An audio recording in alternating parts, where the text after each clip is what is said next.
I'm happy to be here introducing Sarah Munro today to come and speak to us about women's health policy. Dr. Munro is a qualified health services researcher whose focus is knowledge translation and the implementation science in women's health. Dr. Munro's program of research focuses on investigating the factors that influence implementation of evidence-based innovation in women's healthcare.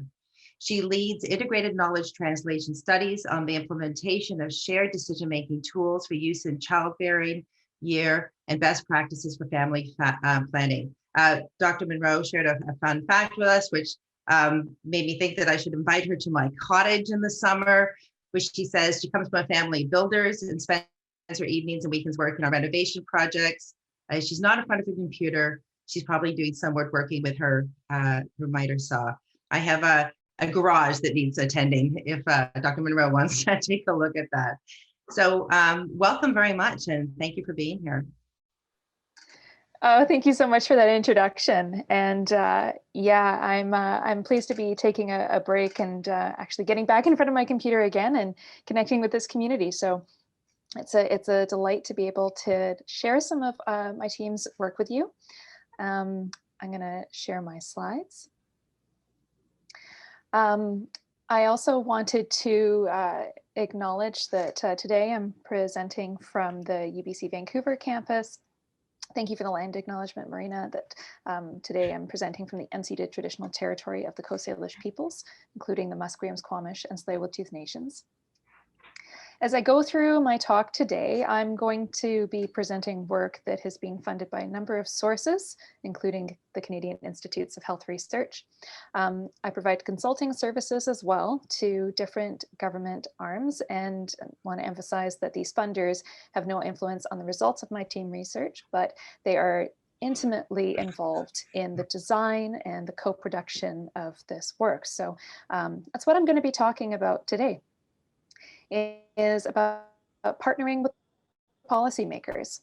In our roadmap, what we're going to begin with is starting on reflecting on two changes to policy and practice in women's health. And I'm going to give you, to start, a bit of an overview of what it means to do partnered research in women's health and to work with policymakers and some of the frameworks that we draw on in doing this work.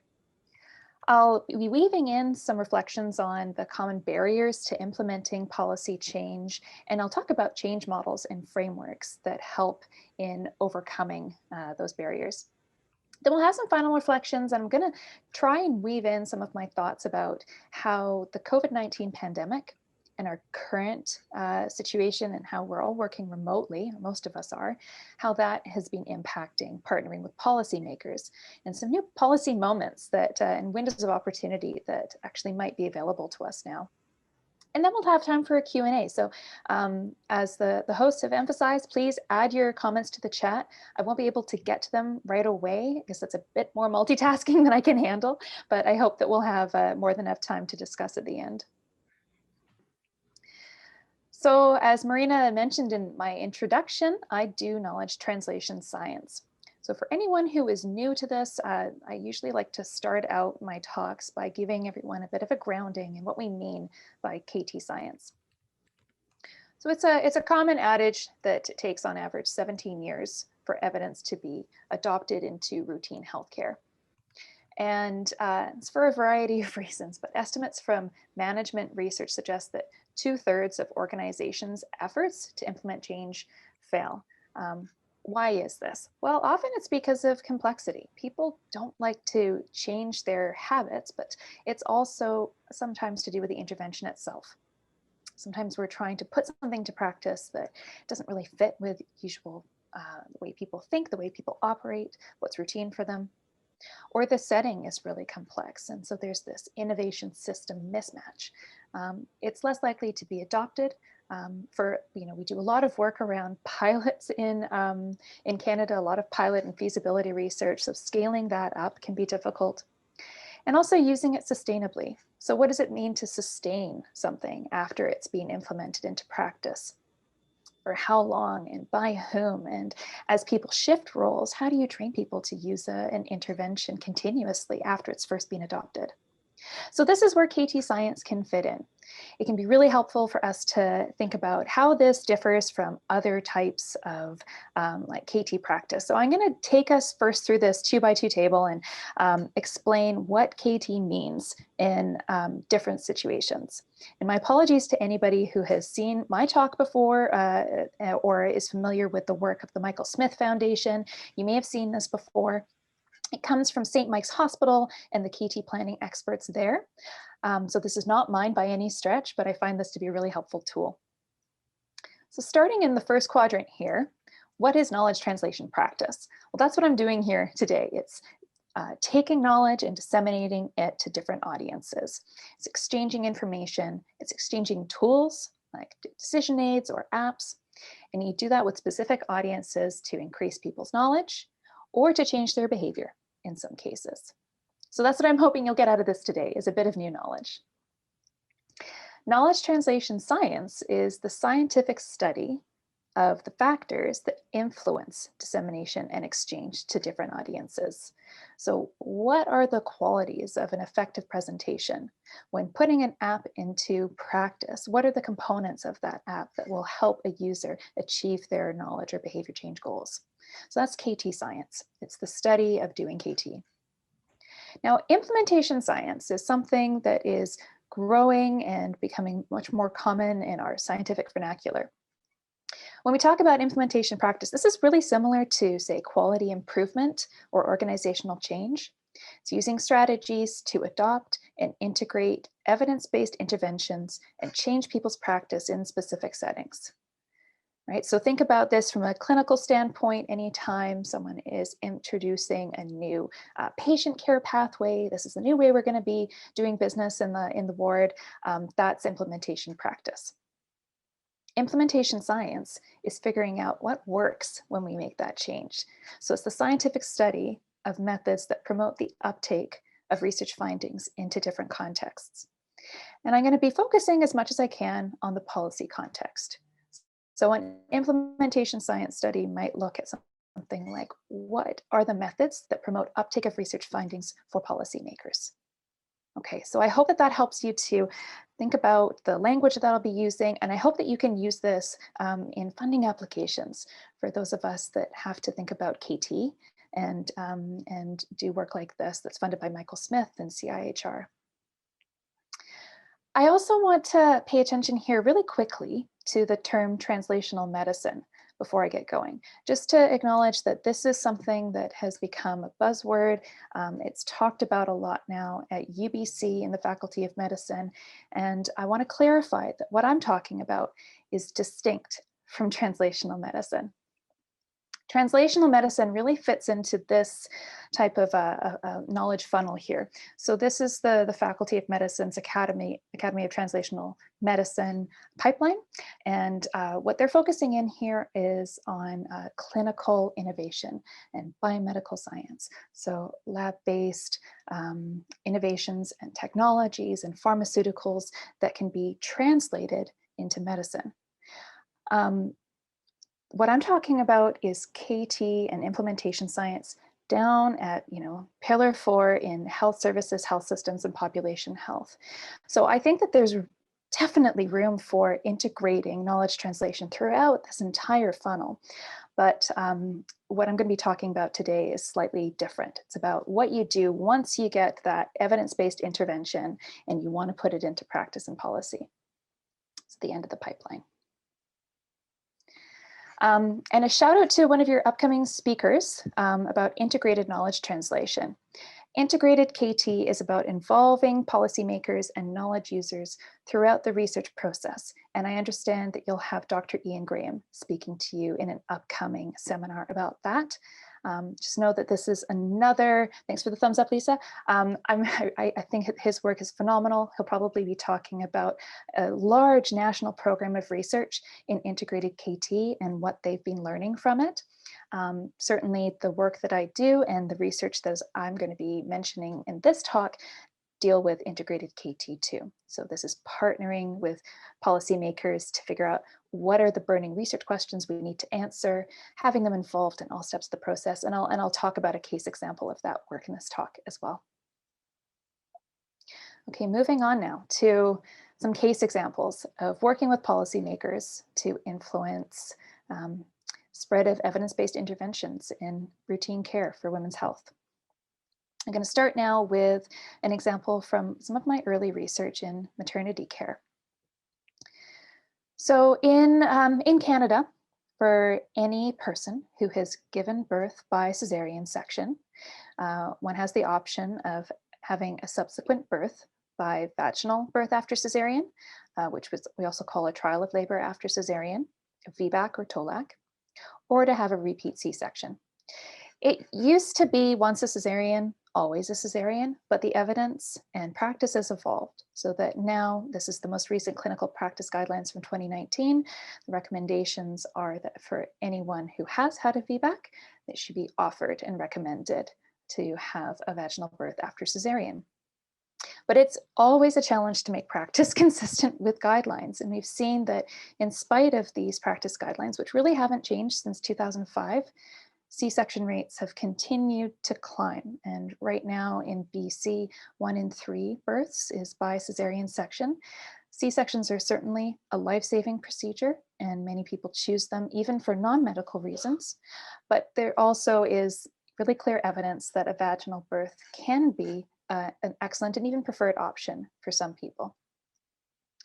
And we know that in order to optimize the C-section rate, patients need increased decision support.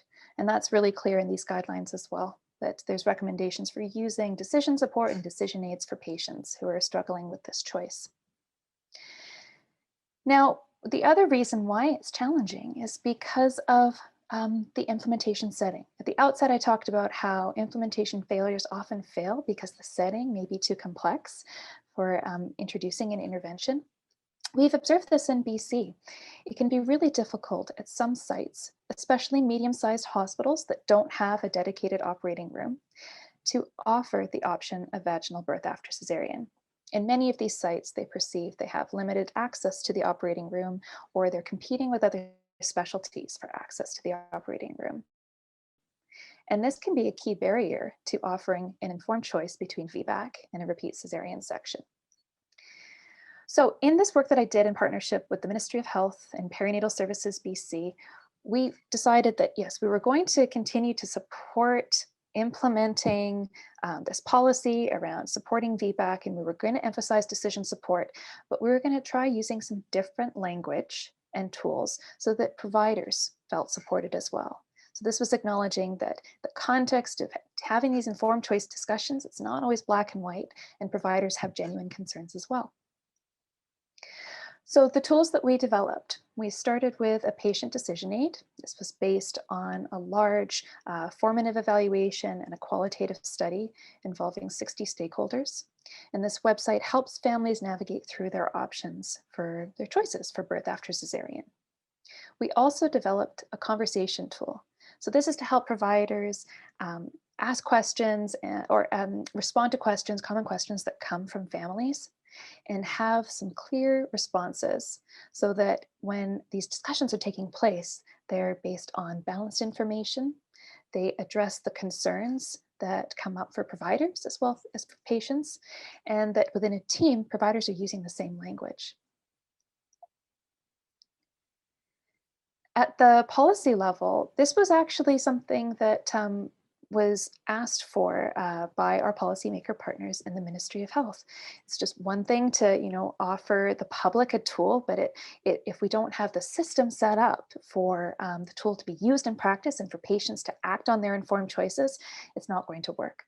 So we published this work and we focused on using a theory called complex adaptive systems theory.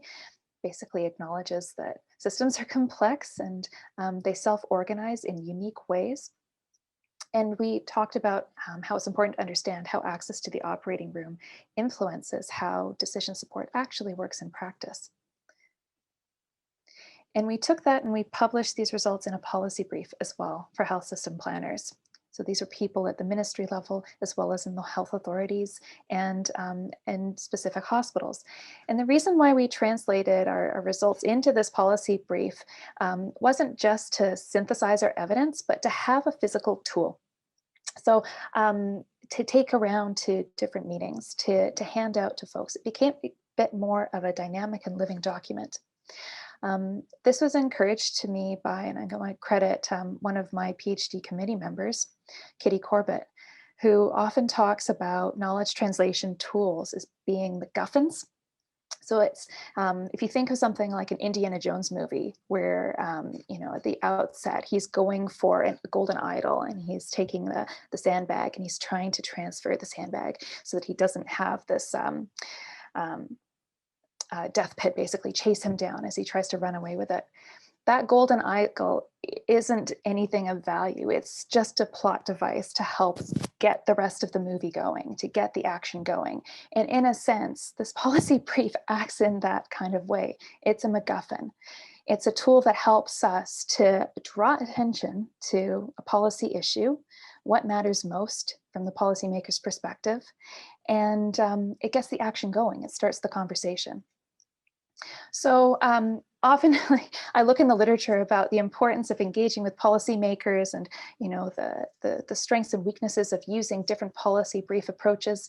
At the end of the day, one of the things we've learned and what we hypothesize is it's as much about how it gets used and how it's discussed and how that knowledge translation tool makes its way up the levels of importance as the content within it. That's one of the things that I took to my postdoctoral fellowship research. And so I'm going to turn now to talk about this hypothesis of, you know, how to engage with policymakers and what are the key ingredients that really work in real world terms. So I'm going to turn to talk about work that I was supported to do with Dr. Wendy Norman and the Contraception and Abortion Research Team. And I believe that Wendy is on the talk today. I'm also going to be referencing some work that's being started by our doctoral student that we're co-supervising, Kate Wall, who's a Women's Health Research Cluster member as well. She's not able to join us today, but I wanted to acknowledge that some of this is her research as well. So shifting gears to talk about a different clinical topic. In Canada, 1 in 3 will have an abortion in their lifetime. And back in 2012, the vast majority, 96% of abortions in Canada were surgical, and almost all were provided close to the US border. So this meant that people living in rural and remote settings or who had limited ability to travel didn't have the same access to abortion care as those people living in large urban centers. However, in 2015, mifepristone was approved. This was considered the gold standard for medical abortion care. It's in the US called RU486. It's also known as the abortion pill. And it was made available in January 2017. And our research team felt this was a fantastic opportunity to improve access to abortion care across Canada and initiated a study to observe its implementation in practice. What our principal investigators felt, though, was that there could be some key barriers to actually making this accessible for people living in rural and remote settings, primarily because the way that the drug was going to be distributed in Canada was modeled after another country's system and didn't really reflect the reality of how drugs are distributed in Canada, the role of pharmacists, and the potential to really embed this in primary care. So our team hypothesized these are some potential barriers to access. I want to point out that physicians, prescribers, and pharmacists had to complete a mandatory training program, that there were some paternalistic regulations. So for instance, prescribers had to observe the patient swallowing mifepristone initially, and the patient had to provide a consent form or read and sign a consent form that was provided by the manufacturer. Taken together, it felt like this may not be something that the average family physician wasn't going to take up in practice. However, within the first 11 months of mifepristone being made available, all of those restrictions were removed, which is a remarkable achievement. And our research team did play a part in that, and I want to walk you through how we achieved that impact. So the study that we initiated aimed to evaluate our integrated KT with policymakers. So that's working with government officials and regulators and clinicians throughout the research process, with the aim of identifying the factors that influenced implementation of mifepristone, but also as we had to adapt in real time, what led to the removal of these restrictions in practice. We conducted a theory-driven evaluation using realist evaluation techniques. Anyone who is interested in qualitative methods and realist methods, our team is really digging into these approaches. So if you're interested, please contact me. And we're trying to develop a little community of practice in this area. A realist evaluation approach aims to test and refine program theories. So figuring out what works for whom, in what circumstances, and why when implementing an intervention in practice. So what worked to put MIFI into practice, and why, and for whom, and to what effect?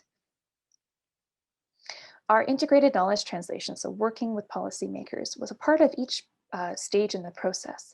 So we made sure that our policymakers were involved in designing our interview guides and asking questions of physicians and pharmacists about what practice looked like. They were involved in asking questions of our community of practice, so asking quick polls of physicians and pharmacists who were using mifepristone in usual care. In turn, our community of practice, which was an online website, was meant to support frontline clinicians and pharmacists who are engaging with this for the first time, engaging with mifepristone. So there's really a two-way integrated knowledge translation taking place. And we also made sure that we were documenting health policy changes in the health system, service and cost changes that were happening across Canada. So really creating a detailed timeline of what was happening so that when we were conducting our interviews and surveys, we could see if there were any correlations. Were we seeing that after a change from Health Canada, a removal of a restriction, that practice was improving in any way? So for this particular study, which we're preparing for publication, we conducted 34 interviews, we used a range of documents, and we had a workshop at the end of our project where our team came together and we synthesized our different interpretations of the data. And I want to point out these documents into this, but I think that this group might find it interesting. So this is when we talk about knowledge translation products, these are the ones that we had for our particular study.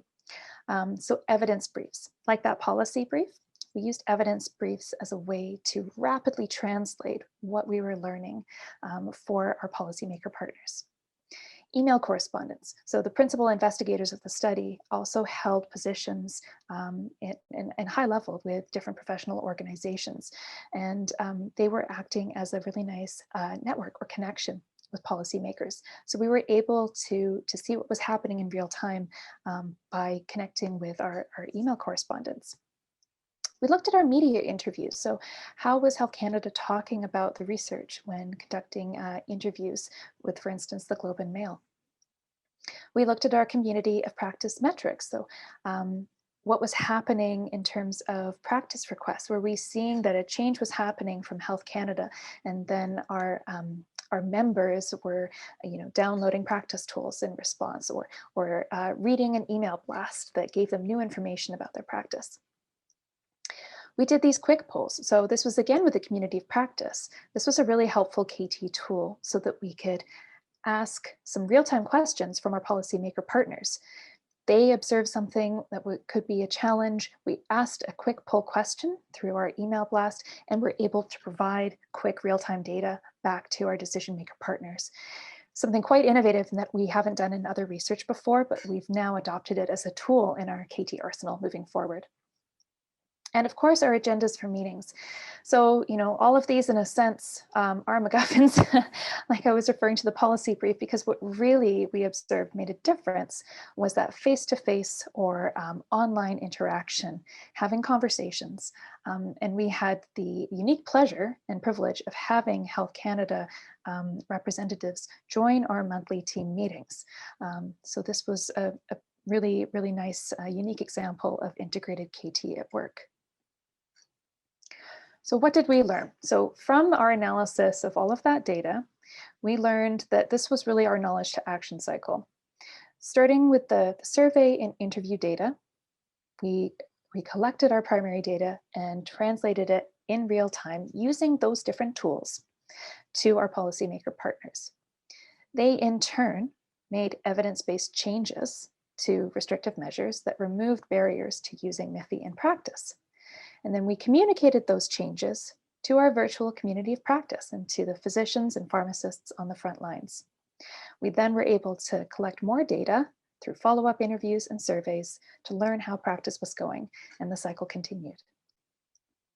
Some key factors that really made an impact in changing those restrictive measures included the role of our principal investigators, like Dr. Wendy Norman. Wendy holds this wonderful role between research and clinical practice that allows her to speak multiple languages, professional languages. So she moves easily through speaking with the media and with health organizations and with regulators. She also has protected time through her role as a researcher to do this work. I know it's very difficult for busy clinicians to have this opportunity for engagement. And I think that one of the things to highlight here is how well funded we were by CIHR to have people dedicated to knowledge translation while the team of postdocs and doctoral students were really doing the research work. Also relationships, these things don't happen overnight. It looks like this happened quickly within a year, but really there were trusted relationships between the researchers and the decision makers that facilitated our work. And because we had this funding from CIHR, we had the time and the funding to have face-to-face meetings, to have that buyout time for our principal investigators to really kind of do this work. And it was through that ongoing communication and knowledge translation that we were able to observe impact. And then finally, I think in Canada, which is unique from other settings, is that there are no legal restrictions on abortion care, but also there tends to be a national conversation these days about abortion being essential health care. Abortion should be accessed. And we also, although Health Canada was independent and autonomous in approving mifepristone while the Harper government was in power, we did see mifepristone made available while the Trudeau government was espousing feminist principles. So there was definitely a feeling that we learned through our work that there was a shared goal around access to abortion care, and that everyone on the team felt empowered to have those shared values. So what happens if you don't have shared values? In this last part of the talk, I'm going to kind of take a step back from these really great examples of partnering with policymakers and the impact of this kind of work, and talk about what you could do at the start of a project. And this may be especially helpful for trainees that are thinking about doing work in a knowledge translation space and don't really know where to start. How do you develop a shared language with policymakers? How do you even get a seat at the table to have these discussions? So I'm going to introduce two strategies that can be helpful. I think separate from that, one of the key learnings that I've taken away is the importance of partnering with really strong teams. So I'm so delighted to be mentored by Dr. Wendy Norman, and she really leads the charge in this work. In my maternity care space, I'm so delighted to have partnership and leadership at Perinatal Services BC.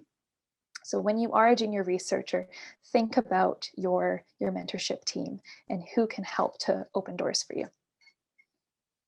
So the first strategy I want to highlight is called value proposition mapping. This is a technique borrowed from business and marketing, and it's really helpful in knowledge translation planning. A value proposition is a statement that helps to explain how your intervention or your KT tool solves your knowledge user's problem, gives them some benefit, and is uniquely different from other tools that are available. In knowledge translation, it can mean what is it about your intervention that meets the needs of your knowledge users? And it's important to think about a value proposition because often we're not clear about what is going to deliver benefit to our audiences. So how will an app get the job done of solving mental health challenges for youth? How will a clinical practice guideline catalyze a practice change for physicians? So we often don't have these prior questions in mind when developing tools and coming up with a KT plan.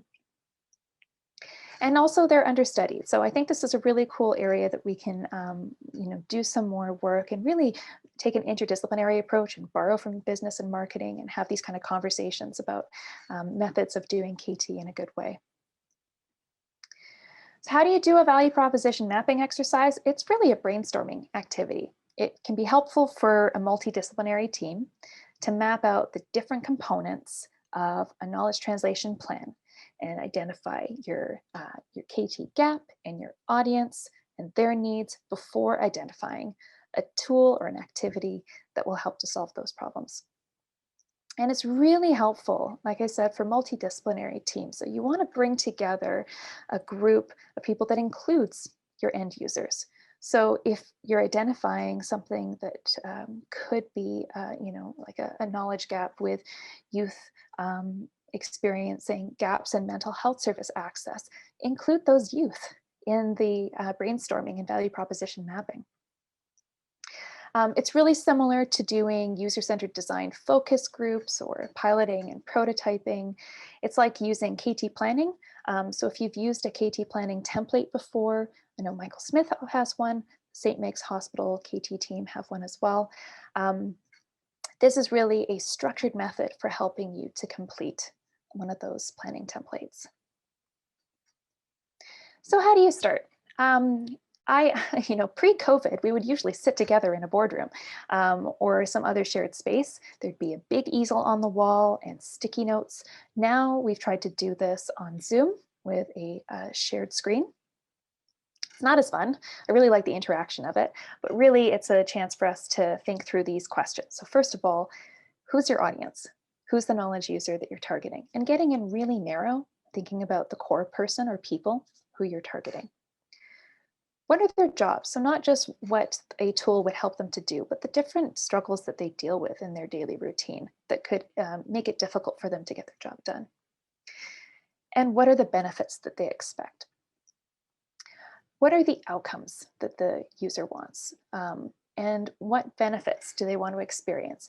And then I always really like to harp on this last one here.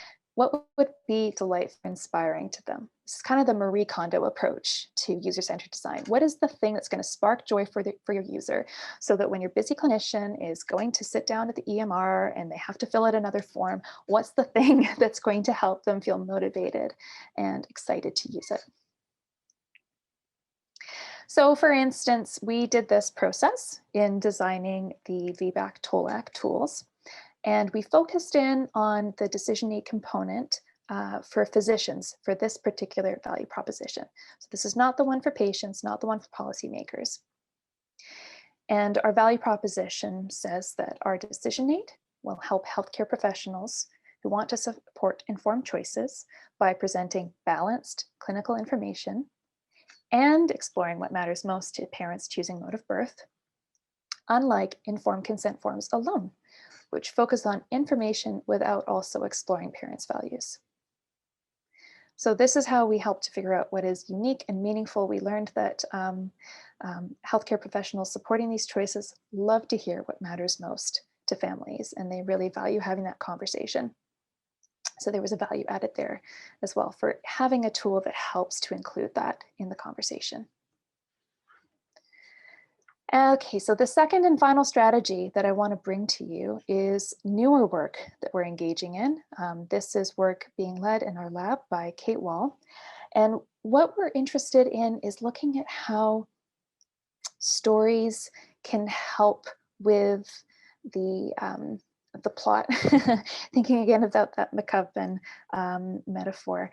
How can we hook policymakers into recognizing the importance of new evidence or of implementing an intervention? And what are the elements of stories that are most effective for doing that as knowledge translation tools? So there's been some really good preliminary work in this space around why should we tell stories with policymakers. Paul Carney's work is a really great example of this. We know that policymakers don't always consider evidence hierarchies. They don't always go to the systematic reviews and gold standard RCTs. They're also interested in more local and context relevant information. they're busy and they don't have the time to gather all relevant information. So it's important to distill and synthesize for them as much as possible. They also share power with different actors in complex systems. So if there is something as a researcher that you want to highlight, you better darn sure make it something that is going to engage that policymaker and spark their attention.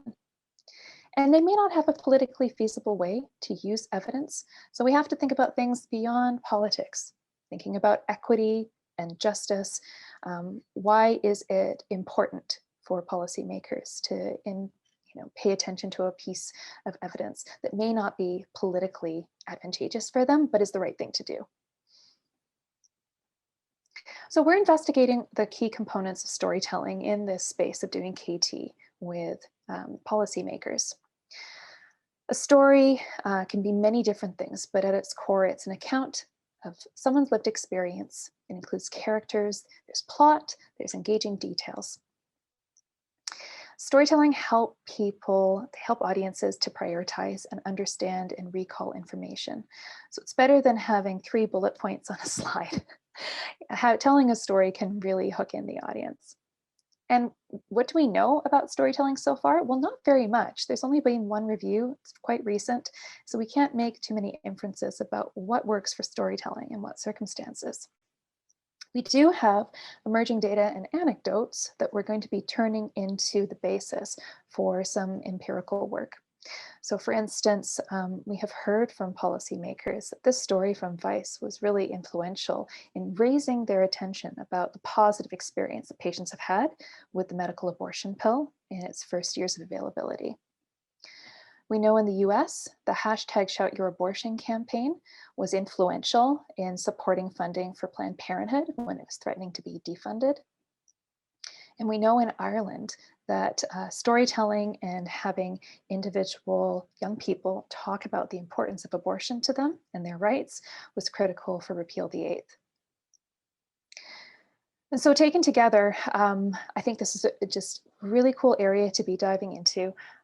What Kate will be doing with her research is first speaking with policymakers about how story influences their policymaking work and how they integrate story in. And then she'll speak with people who have lived experience of accessing abortion services and collate their stories and turn them into KT tools. And she'll then evaluate them with policymakers to understand, did we get it right? Do the key elements of these stories and how we're delivering them to you make a difference? Do they change your intentions to consider abortion policies? And do they increase your knowledge and other outcomes like that?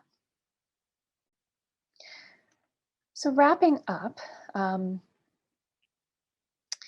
today we've talked about how integrated knowledge translation works most effectively when teams have shared values. Everyone is on the same page and has a team-based approach. When we don't have shared values or you're just starting out, value proposition mapping is a tool that can be used to support that kind of work. And then finally, we're going to start exploring how storytelling can be an additional strategy that can leverage narrative and empathy and hook in audiences to impart knowledge to policymakers. So I wanted to also, I didn't prepare a slide for this, but I wanted to reflect on a couple of things that I've learned over the last 12 months today since we first learned of the coronavirus and the way that policymaking and working with policymakers has shifted over the last year. Thinking of the barriers, obviously I've spoken to how things like face-to-face brainstorming sessions can't happen in the context of socially distanced meetings. One thing that I have found is, and maybe you've observed this in your work too, how eager policymakers are for one-on-one conversations. So there's been definitely, those connections have become stronger. They've become more one-on-one. They've become less frequent, but they've been very issue focused. So this is where storytelling has come up quite prominently. So instances of policymakers hearing of what people's experiences are in the context of COVID and following up on that, asking for real-time evidence So I heard this anecdote. This seems important. Can we follow up and get some evidence? So there's been, in the past year, I've received more requests for evidence briefs than ever, usually on very specific topics. So it's been a really interesting shift. Long-term projects, like for instance, the VBAC TOLAC decision aid, have been put on pause as we focus on pandemic response. And so I think looking ahead, one thing I'm interested in is how to amplify the importance of continuing to work on that project. We haven't seen what the C-section rates are for BC over the past year, if they've gone up or if they've gone down, but it will be surprising to me if we've seen the rates go down. So still 1 in 3 women giving birth by C-section and an opportunity to optimize decision-making. And when it comes to family planning research, I think that the COVID-19 pandemic has created these incredible conditions to accelerate telemedicine abortion.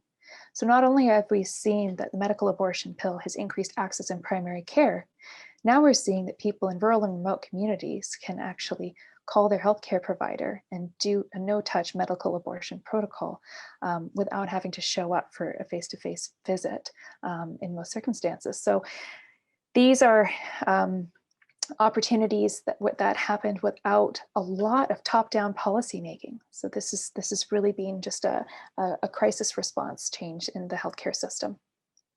Moving forward, it's going to be really interesting to see what gets sustained. So in implementation science, we're not just interested in seeing interventions adopted into practice, but how do they get sustained? And what are the policies that we need to have put in place in order to make sure that we don't see inequities come back in access? I want to acknowledge the different organizations and the funders that have been involved in the work that I've spoken about. And I believe we have 10-15 minutes of time for discussion.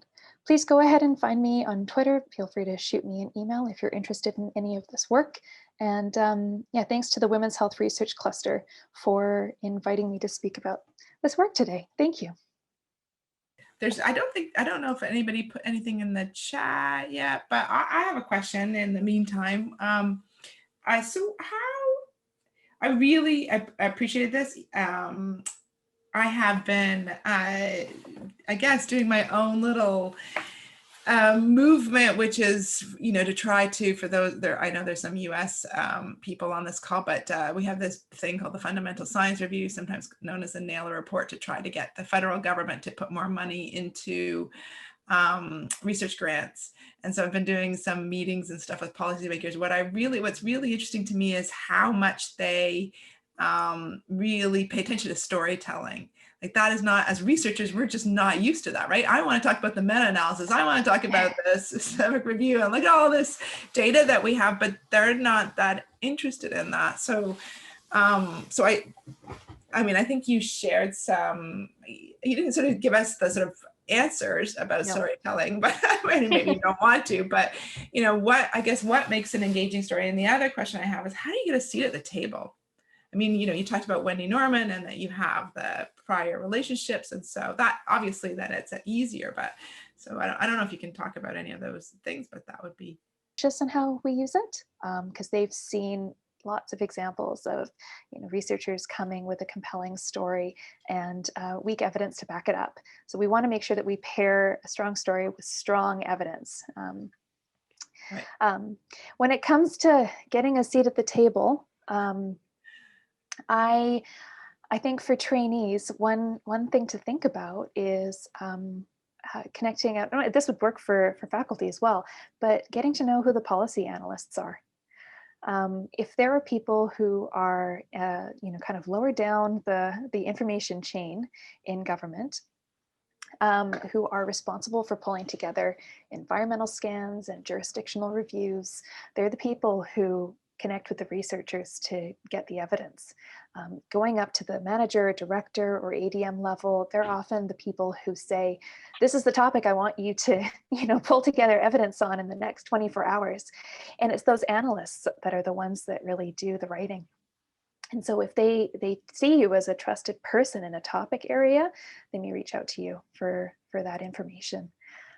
I've met policy analysts frequently through when they were doing, say MPH training, or we met through a talk or a meeting. It was really kind of natural and organic. I also, recognize that in my topic areas, it's a small community. So once I've, gotten through the door, and have met somebody in a space, I really try to nurture that relationship. That person may not stay in their position, they might move sideways or leave the province, but really connecting in with their team and their role, and in a helpful way.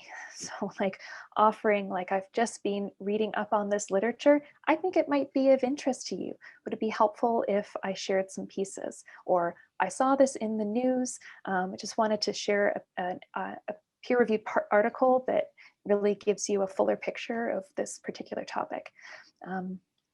Yeah, so those are some ways that's worked for me. And of course, leaning into the mentors that I have had the opportunity to work with. Before Wendy Norman, I worked closely with Patty Jansen from the School of Population and Public Health. And she had a similar grant to our CIHR funding that allowed her to have this kind of think tank in perinatal research called Optimal Birth BC that's still going. Great. Thank you so much, Sarah. I think Marina's back. She got kicked out apparently. I've been kicked out 5 times now. So it's like, first of all, because I was gone when you finished, it was a wonderful presentation. Thank you so much. It was so interesting. I cannot think of anything more important than the way that scientists speak to policymakers and decision makers. And I love the idea of storytelling. I think that this is not, I think in many disciplines, I think this is exactly what we need, is narrative, so that people can relate to these issues themselves. And it's not just data and graphs and so on. So this is something that I really commend you for that. There is a question in the chat. Alexis Powell also thought it was a wonderful presentation. And they said, do you think this process works well within smaller ecosystems as well? An academic center, politic versus government policy? Yeah, well, I wouldn't be an expert in that area. I think that I'm just starting to, I'm a junior faculty member, and I've been in my position for a year and a half. And as I start to spend more time in academic center discussions and understand the politics and policies, the less I understand. So perhaps somebody who's been around UBC for a little bit longer in a faculty role might have an insight into whether the process would work. But I think some of the principles still apply. When it comes to defining shared values, it would be really nice to see more work being done around visioning and figuring out what our shared values are before developing academic policy. I think that work often happens, but I haven't seen myself be a part of it, so I can't say if it does, coming up with strategic plans and that kind of a thing. When it comes to storytelling, certainly I think that, like you were saying, that it's not just for women's health research, that the potential of storytelling as a KT tool can transcend disciplines, it can transcend topic areas and even settings. So I'm really looking forward to mentoring Kate's work so that we can have some insights and learnings to share in the coming years. Are there any other questions? We have 7 minutes left if anybody wants to ask. Oh, great. Stephanie Cobo asks, it may be a different strategy here in the US, but what are your thoughts on the onus being on researchers themselves to reach out to policymakers about evidence-based change implementation?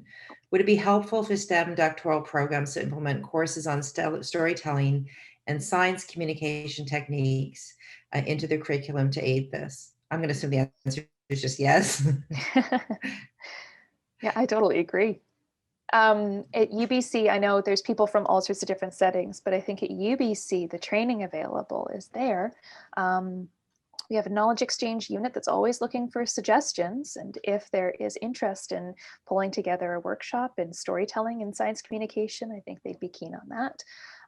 We have the Public Scholars Initiative, which is all about taking doctoral research and making it relevant and accessible for the public, with the focus on doing work that's for the social good.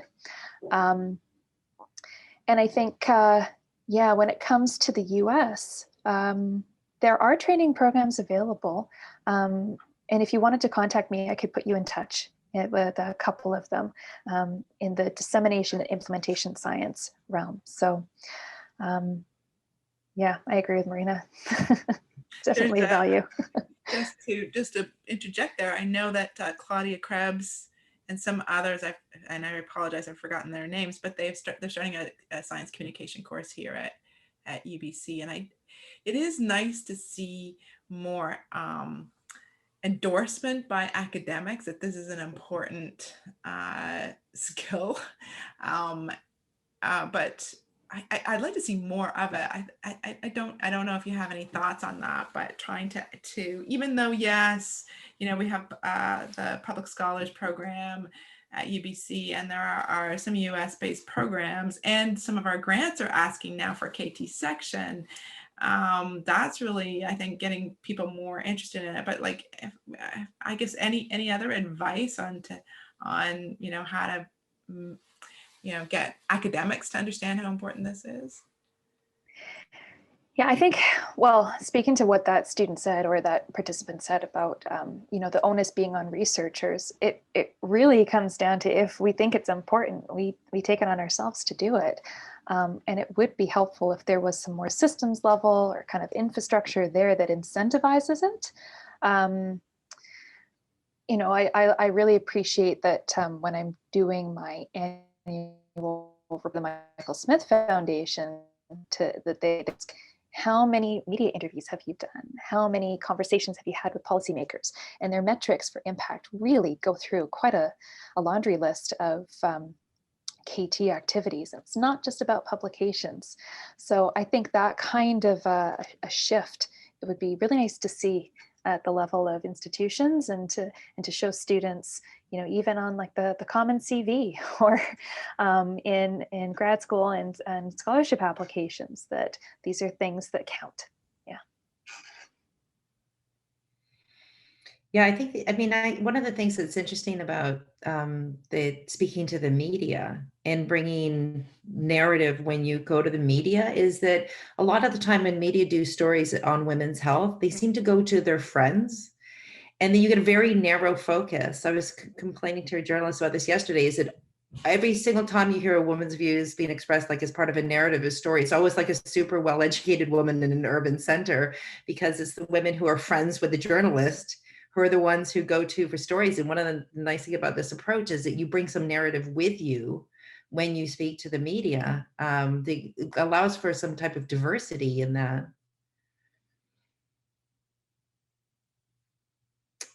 Are there any other questions? I'm just typing in my email address. Yeah, feel free to get in touch with me about that or any other related questions.